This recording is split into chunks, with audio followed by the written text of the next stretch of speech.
ascension of a professional athlete is often marked with pride, joy, and adulation.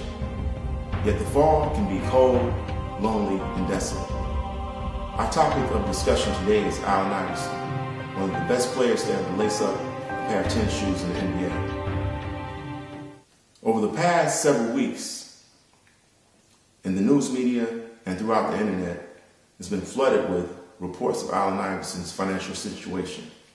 However, according to housing economist Tom Lawler, just 2 years ago, over 1.4 million homes were foreclosed on in the United States. So not only does Allen Iverson have a financial problem, but America has a financial problem. So I feel that to focus on his financial situation is a diversion. Let's talk about, when we talk about the fall of a professional athlete, either their skills erode or they're being pushed to help to assist in the fall. So it's either the former or the latter, and I believe it's the latter, and that's what we're going to take a look at today. We know that Allen Iverson, as a member of the Philadelphia 76ers, there was a team he carried for 11 years. Within that time span, he amassed 4 scoring titles. That feat has only been eclipsed by 2 other players, which was the great Michael Jordan and Wilt Chamberlain. Not only did he lead the league in scoring on 4 separate occasions, but he also picked up 2 steals titles in the process. So this dispels the notion that Allen Iverson is not a defensive player. He plays passing lanes remarkably well. Has he slowed down some? Yes, but so has Kobe Bryant, so has Steve Nash, so has Dirk Nowitzki. But these are players who still are the number 1 option on their team, and they still contribute mightily to determine the outcome of their success. But we want to look at what happened to Allen Iverson when he departed from Philadelphia and went to the Denver Nuggets. As a member of the Denver Nuggets, of course, you had Carmelo Anthony there. Both years that Iverson was a member of the Denver Nuggets, he led that team in scoring. With taking less shots, he still led the team in scoring, and was a great team player. The thing about the media and what they say is that Iverson is not a team player, or they kind of try to exploit that myth, saying he's not a team player. But the thing is, they never asked his teammates, and his teammates, of course, speak otherwise. They speak highly of Allen Iverson, which I'll talk about later in detail. But after leaving Denver, of course, he went to Detroit Pistons, which was a failed experiment. And Allen Iverson primarily became the scapegoat for that failed experiment. What I want to talk about is Michael Curry, who was the head coach of the Detroit Pistons at that particular time. Michael Curry prior to that year, he didn't have any head coaching experience. He had 1 year as an assistant coach experience.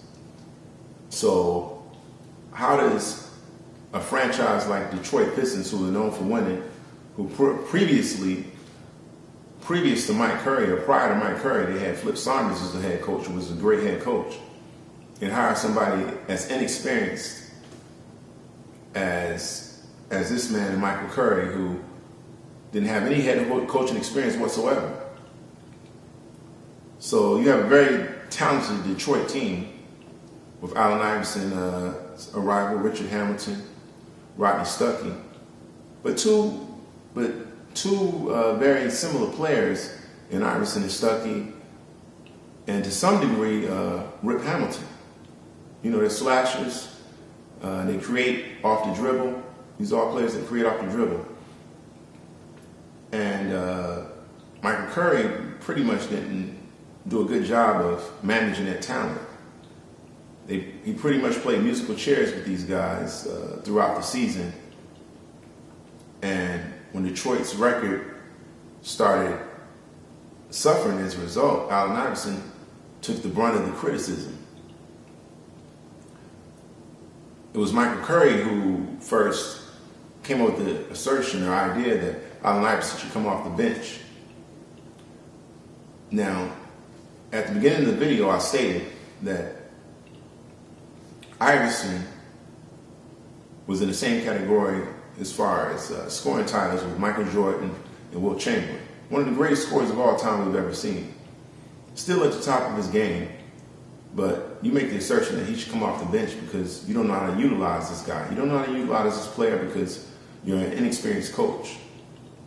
So the Detroit Pistons essentially had a coach leading the team, driving the team, who had a learner's license. He was learning on the job. And so as a result of this, Allen Iverson became, quote unquote, a cancer to the team. And he became the scapegoat. So Michael Curry was able to keep his job. And the higher up with the Detroit Pistons, notably Joe Dumars, was able to save face by pointing the blame to Allen Iverson. So here you have Allen Iverson, a guy who's accomplished 4 scoring titles, several steals titles, most valuable player in the league, a trip to the NBA Finals, and he's been called a cancer to a team, and has been now viewed as a bench player because of Michael Curry. But was this the start? Was this really the start of Iverson's demise, or was this beginning of his push down the mountain from greatness? And the answer to that unequivocally is no. Iverson was definitely not the most controversial player in the NBA. You can never say that Iverson got in a fight with any other player, didn't get in a fight with any other fans. We saw what happened in Indiana with several different players whose names I won't mention. We saw what happened with the Washington Wizards with a gun-toting guard whose name I won't mention. And then you have Allen Iverson. So the question really is, why is Allen Iverson being treated, or being perceived to be treated unfairly by the National Basketball Association after he's given so much? Why is he being treated this way, or not being given the opportunity to prove his worth or prove that he still has game when these other players do? Well, the answer would be that his influence is much further reaching than any of those other players who were in trouble within the confines of the NBA. Iverson, his influence, he was a reflection of his upbringing. And he said from the beginning, from his rookie season, that he doesn't plan to change. He's going to be Allen Iverson. He doesn't plan to be like Michael Jordan. He didn't plan to be like anybody else but Allen Iverson. He's original. He's one of a kind. And he's not one to scratch where it doesn't itch. And he doesn't let anybody ride his back. He stands up like a man. And part of that is image. And David Stern would like to project a certain image in the NBA. As far as suit and tie, sort of like a corporate image. And Iverson is not that type. He's not the corporate type.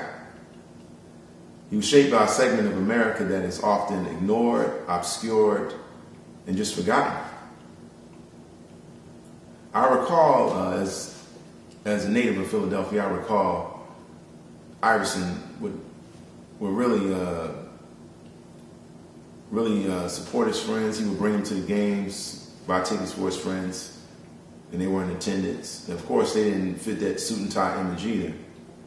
As a result, the media labeled them as a quote-unquote posse, which I feel like is clearly subjective and prejudiced, and it shows a lack of journalistic integrity on their part. And it really went unchecked. It went unchecked. It was allowed to just be stated, you know. it was to the point where, he had to become a little more low profile with his friends hanging out at the games, which is really unfair. So prior to Michael Curry, there was always some forces in motion, and they were just waiting for the right time to give Allen Iverson a push down the mountain while he was at his apex, while he was at his peak. They were waiting for that opportunity, and the opportunity was right when the experiment in Detroit didn't work out. There's always been a level of contempt for those that don't conform or don't bend in corporate America. And the NBA is a large corporation. And Allen Iverson is not one to bend or to conform. So herein lies the problem. Former NBA referee Tom Donaghy supported the claim that NBA ref Steve Javie had a long-standing hatred for Iverson in his book Personal Foul. In a 2009 60-minute interview, Donaghy said he and two other officials working the game agreed not to give Iverson favorable calls as a way to teach him a lesson. Now, why would you want to teach Allen Iverson a lesson? Because he's confident? Because he's rich? Why would you want to teach Allen Iverson a lesson? Why would a player need to be taught a lesson who his teammates love to play with? Eric Snow was quoted as saying, I love playing with Allen. The only problem is I catch myself watching himself sometimes. I can't help it. Mutombo was quoted by ESPN as calling Iverson a scoring machine who plays with tremendous energy. So why would such a great player, such a great teammate, need to be taught a lesson by these referees? In Tim Donaghy's book, Personal Foul, he stated that Steve Javie had a long-standing hatred for Allen Iverson. A long-standing hatred for Allen Iverson. Which means over a course of time, over a period of years. This brings us to Allen Iverson's return to Philadelphia as a member of the Denver Nuggets. His first game back. And who was refereeing the game? None other than Steve Javie. Iverson was given 2 texts, kicked out of the game for a question of Steve Javie in regards to saying it feels like these calls are personal, are a personal attack.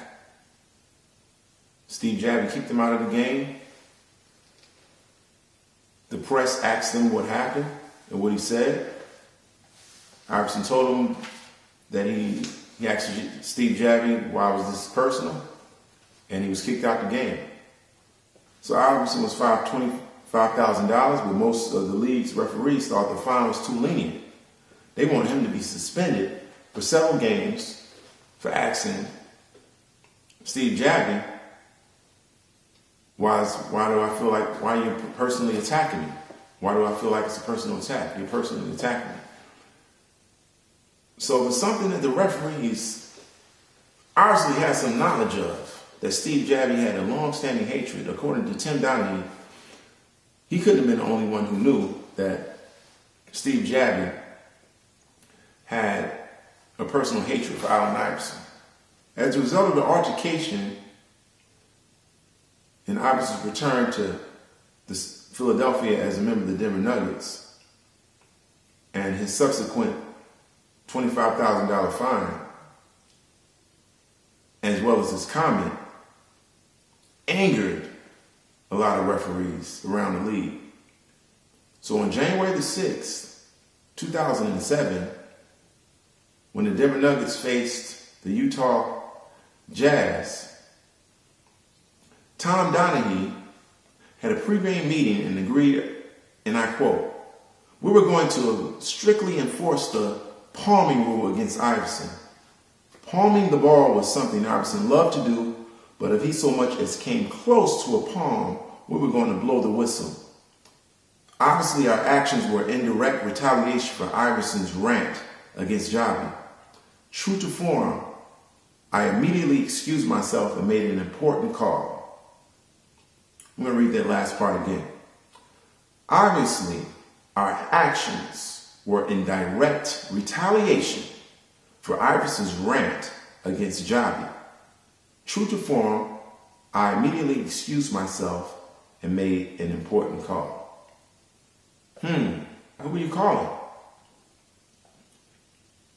Possibly Steve Javi? Possibly someone else. So you see, Allen Iverson's fall was aided. He was pushed. He was pushed to the point where none of the other teams wanted to take a chance on him.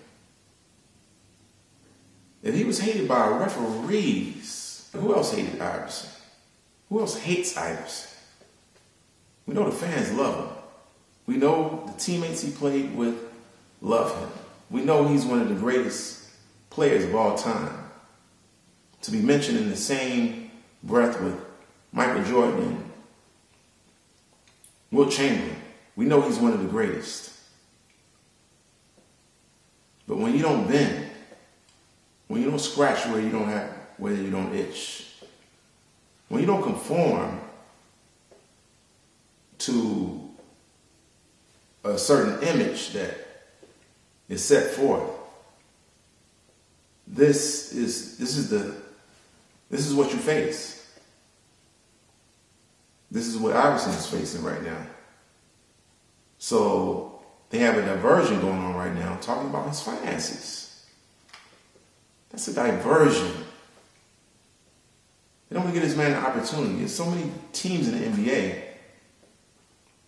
that can use him right now. In the reserve role and in the starting role. If Kobe Bryant can still start at his age, the number of years he's played in the league, they both came out in the class of 96. If Steve Nash, another class of 96, if he can come out and still compete at a high level, Allen Iverson can do the same. Not too many other players have accomplished what Iverson accomplished. Allen Iverson's trajectory was higher than Steve Nash, was higher than Kobe. If Iverson played alongside a Shaquille O'Neal, if Allen Iverson had the opportunity to play along Tim Duncan or David Robinson when he was still in the league for that matter, he would be looking at some rings right now. Unfortunately, he played alongside guys by the likes of Derek Coleman, the older Derek Coleman. He played alongside Keith Van Horn. He played alongside Tony Kukoc, who was the third or fourth option on the Chicago Bulls when they were winning those championships. He wasn't the first or second option. He was like the fourth option on the team and was older when he came to Philadelphia. He played alongside Chris Webber, an older Chris Webber. Granted, he still was a contributing force with the team offensively, but he was nowhere near the Chris Webber he was 4 or 5 years earlier with the Sacramento Kings. So my point is this. Before we judge somebody, we have to look at all the facts.